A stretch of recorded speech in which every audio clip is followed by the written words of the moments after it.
Le Paris Saint-Germain a réalisé une mauvaise opération ce mercredi soir au Parc des Princes en concédant le nul face à Naples.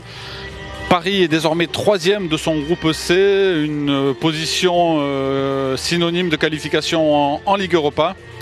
Heureusement, le but de Di Maria, le but égalisateur à 2-2 dans le temps additionnel, change tout et permet à Paris de rester en course pour la qualification. Alors évidemment, le PSG devra réaliser un résultat dans 15 jours au stade San Paolo et puis contre Liverpool à domicile.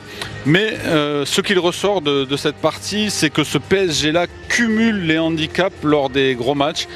Il y a trop de problèmes, notamment dans le repli défensif et l'envie de se faire mal collectivement. Et puis ce soir, Verratti et Rabiot ont écopé au milieu de terrain. Ils ont subi les vagues napolitaines, ce qui veut dire que Paris paye son mercato raté de cet été. Le fait de ne pas avoir réussi à trouver un joueur d'impact au milieu de terrain, eh bien, on le voit lors de ces gros matchs, ça crée de gros soucis à l'entrejeu parisien. Et enfin, est-ce que Paris, lors de ces grosses rencontres, de ces rencontres au sommet, peut jouer avec 4 attaquants, 4 joueurs à vocation offensive?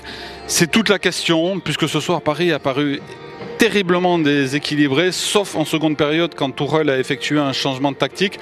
Mais est-ce que l'entraîneur allemand ne va pas devoir, dans les jours à venir, voire dans les semaines à venir, couper tout simplement la tête d'un de ces 4 attaquants? C'est la question qu'il va devoir trancher très rapidement.